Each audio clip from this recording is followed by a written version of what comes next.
On October 13, 1972, a Uruguayan rugby team known as the Old Christians Club takes a plane to fly to Chile for a special match. Most of them never left the country, so this is very exciting, and some family members come along for support.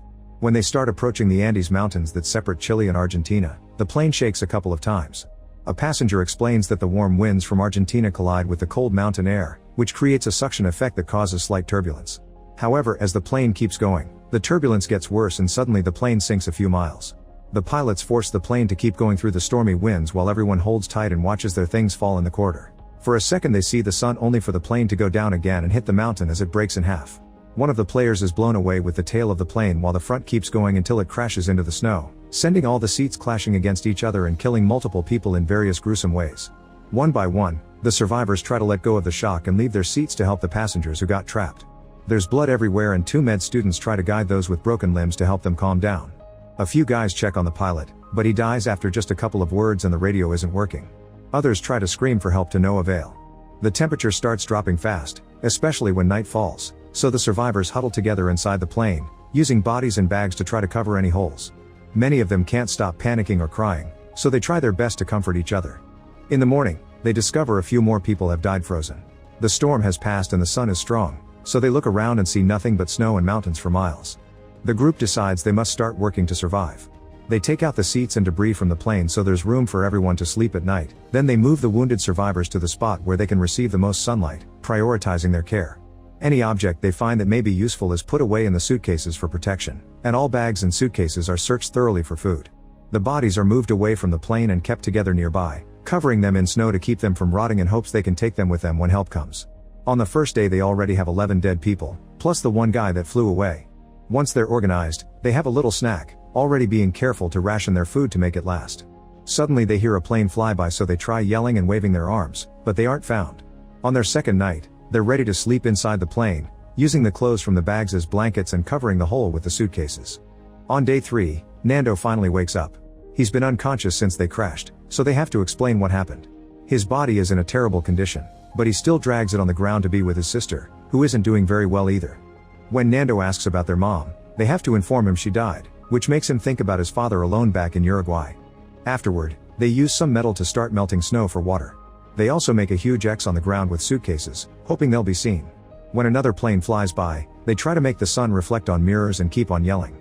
Someone notices the plane's wings rocked, so it may be a sign they were seen.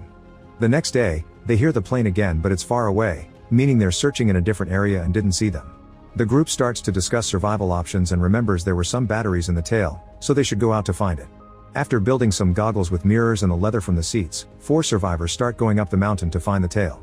As soon as they go up a few miles, they discover the crash site can't be seen from afar because of all the snow. This means the chances of a rescue plane finding them are almost zero. At that moment they notice some snow coming down, so the 4 guys decide to return to the crash site for now. Days start to pass and after a week they run out of food. There are no animals or plants in the area, and they try some moss from a rock, but it tastes absolutely disgusting.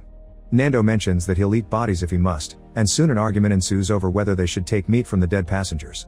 Some survivors mention their pee is black and others mention a fear of going to jail for it, but they don't reach an agreement. As time continues to pass, they get so desperate for food that they start eating anything they can find, like shoelaces and cigarettes. This only causes their pee to get darker. On the 8th day, Nando's sister passes away, and Coco decides to write a letter to his parents, describing the tragedy but also the beauty of the place. A few more storms hit them the following days and they manage to survive by hiding inside the plane. However, by day 21, half of the group gets tired of the situation and makes an announcement. They give their permission for the others to eat their bodies if they die. Then they go outside and with a piece of glass, they take meat from the bodies so they can feed themselves again. Seeing this, a few people change their mind and join the group outside to finally eat too, leaving only 5 people who refuse to become cannibals. The next day they start a proper system to hide most of the bodies while they do the job, that way it's less gruesome and those who aren't chopping don't have to see it. They also start leaving some meat pieces under the sun to warm them up. Sometime later, they find a new suitcase buried in the snow and are surprised to find a radio inside.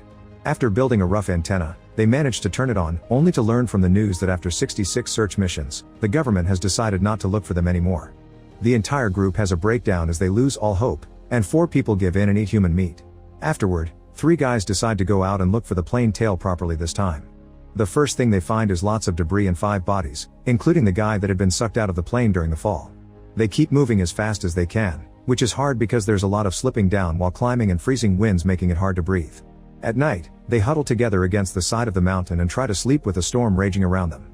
They wake up covered in snow but alive, however one of them is blind and the other two are very weak, so they go back by sliding down on a piece of debris. After such a traumatic experience, the last guy agrees to eat human meat too and goes to sleep in tears.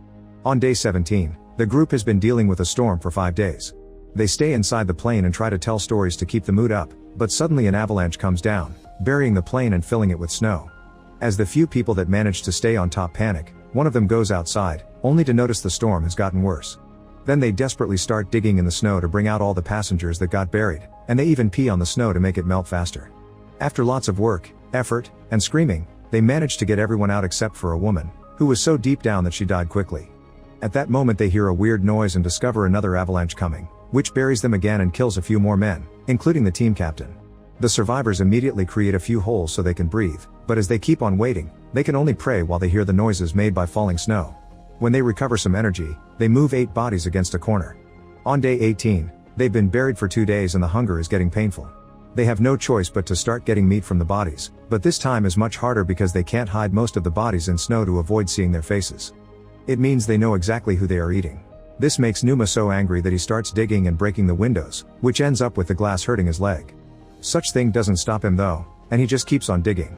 On day 20, he finally manages to open a hole in the snow big enough for the remaining survivors to come out.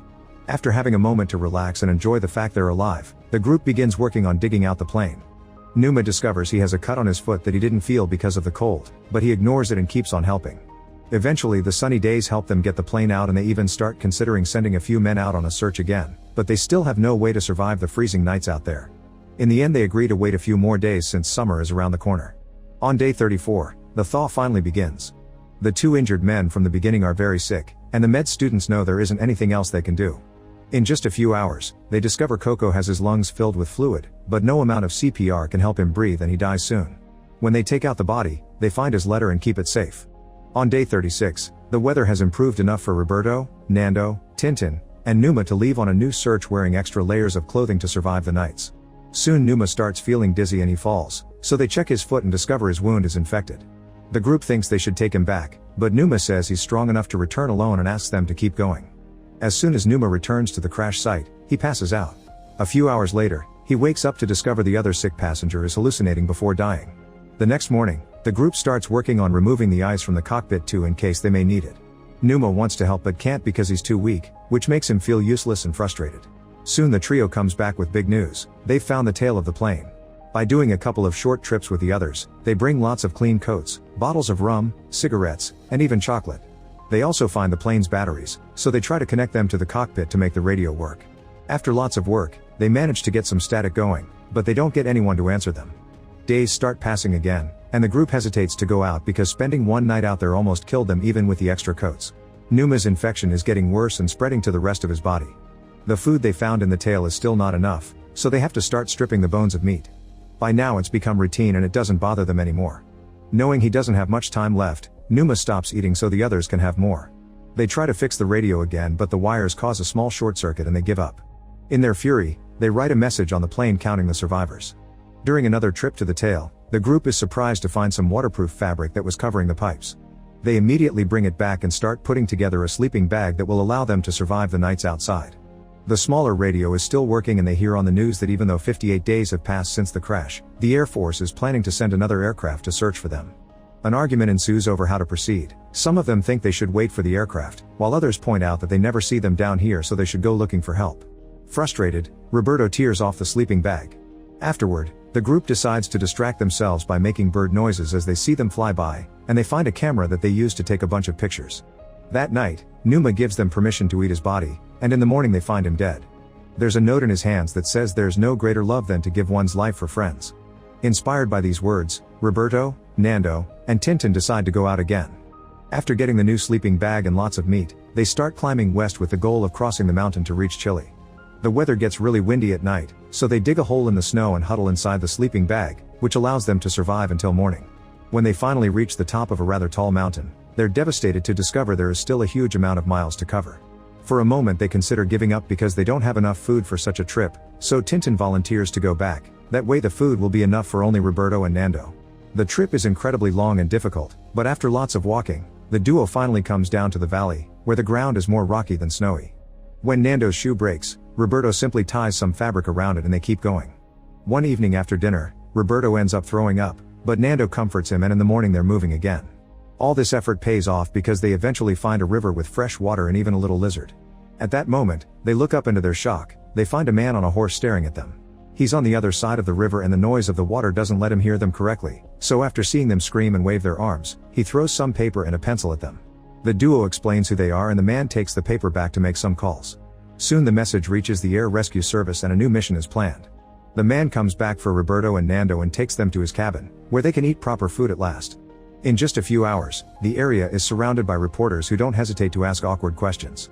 When this reaches the news, the group at the crash site is excited to hear that rescue is coming soon, so they start washing up to look as presentable as possible and gather their things in bags, including pieces of the plane as a memento. When the helicopters finally arrive, they take Roberto and Nando with them so they can act as guides. On day 71, the group is finally rescued, and they cry in happiness as soon as they see the helicopters. Someone records the whole rescue, including the fact the group insists on bringing their bags even if there's no room for them. In total, 16 people have survived.